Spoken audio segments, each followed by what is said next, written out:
नमस्कार दोस्तों, आप सभी का स्वागत है मेरे YouTube चैनल स्केरी सस्पेंस में। अगर आपको हमारी वीडियो अच्छी लगती है तो हमारे चैनल को सब्सक्राइब करें, वीडियो को लाइक करें और कमेंट करें आप कहां से हमारी वीडियो देखते हो।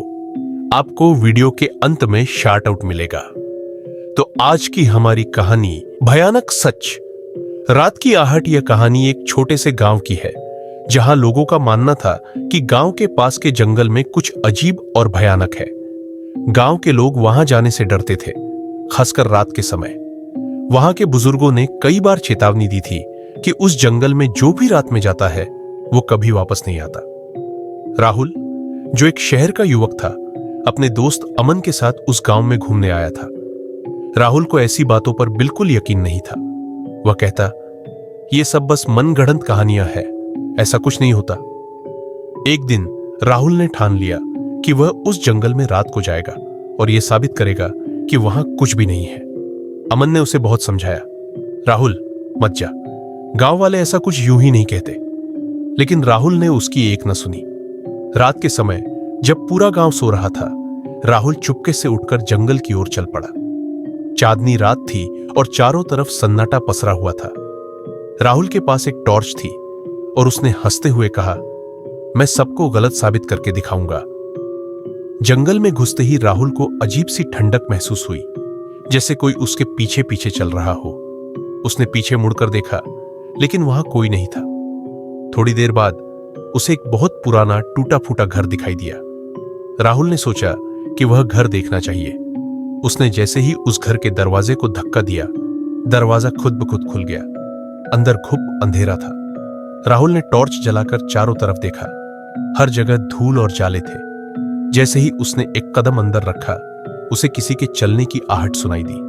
उसने सोचा शायद कोई जानवर होगा, लेकिन जब आहट तेज हो गई तो उसे डर महसूस हुआ। वह तेजी से वापस मुड़ने की कोशिश कर रहा था। तभी दरवाजा जोर से बंद हो गया। राहुल की सांसें तेज हो गई। उसने दरवाजा खोलने की कोशिश की, लेकिन दरवाजा जाम हो चुका था। तभी उसे किसी की भारी सांसें अपने पास महसूस हुई। राहुल ने अपनी टॉर्च घुमाई और जो उसने देखा, उसकी रूह कांप गई। एक कंकाल सफेद कपड़ों में लिपटा हुआ उसकी तरफ धीरे धीरे बढ़ रहा था। राहुल ने चिल्लाने की कोशिश की, लेकिन उसकी आवाज गले में ही घुट गई। उसकी आंखों के सामने अंधेरा छाने लगा और वह बेहोश हो गया। अगली सुबह गांव वालों ने देखा कि राहुल जंगल के किनारे बेहोश पड़ा था। उसकी हालत बेहद खराब थी।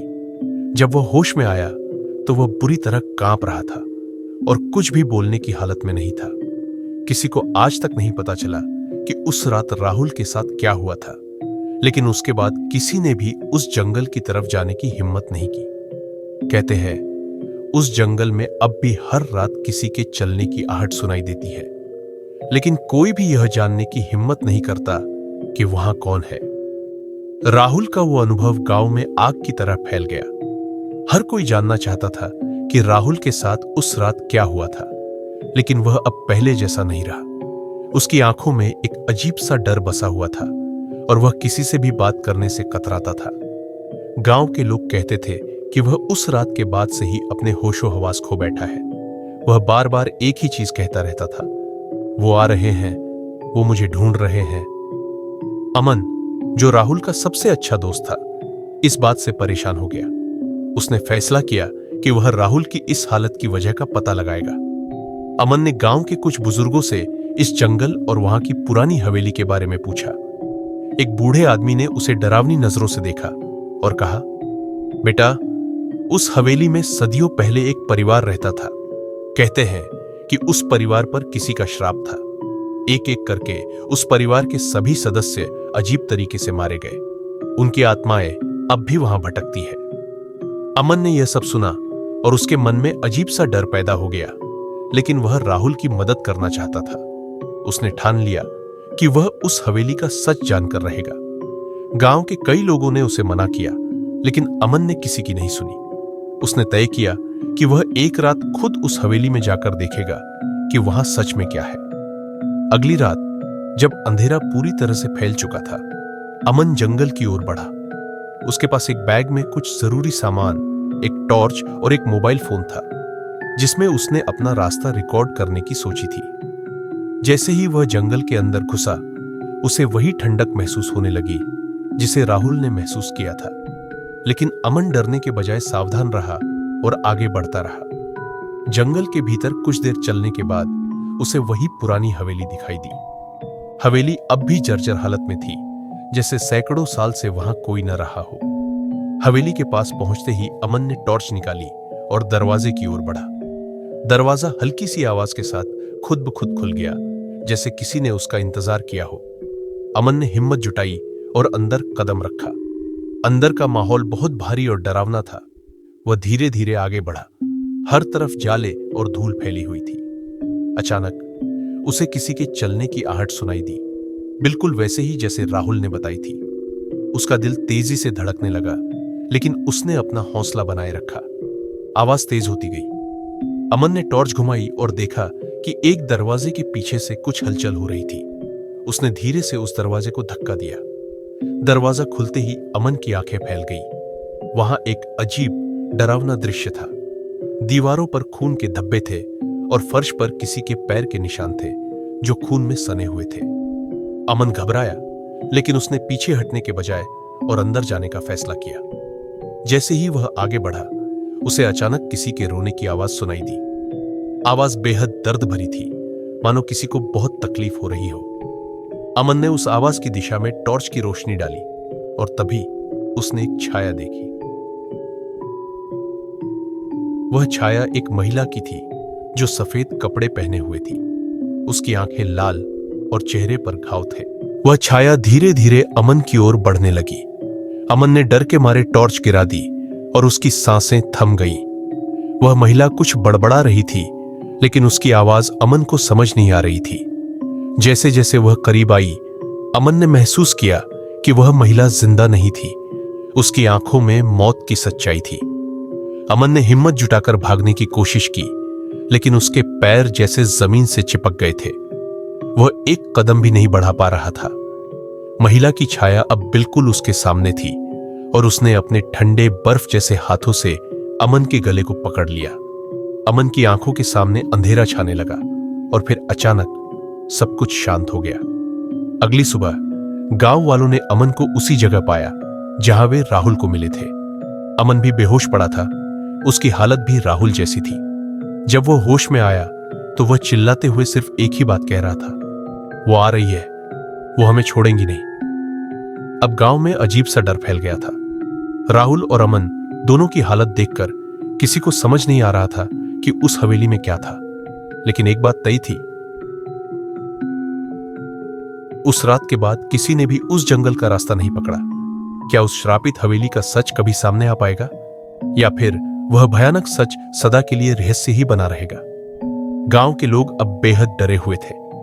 दो युवाओं की स्थिति देखकर सभी ने तय कर लिया था कि अब कोई भी उस जंगल की तरफ नहीं जाएगा। मगर डर की इस चादर के नीचे एक और व्यक्ति था जिसने उस रहस्य से पर्दा उठाने की ठान ली थी। वह था गांव का पुराना पुजारी, पंडित शिवराम। शिवराम को इस गांव में कई साल हो चुके थे और उन्होंने कई डरावनी घटनाएं देखी थी। वह मानते थे कि हर रहस्य का कोई न कोई हल जरूर होता है। शिवराम ने राहुल और अमन दोनों से बात की, मगर दोनों ही उस घटना के बारे में कुछ भी कहने के काबिल नहीं थे। उन्होंने बार बार बस एक ही बात कही, वो आ रही है, वो हमें लेने आ रही है। शिवराम ने गांव के बुजुर्गों से भी बात की। तब उन्हें पता चला कि उस पुरानी हवेली की कहानी बेहद खतरनाक और प्राचीन थी।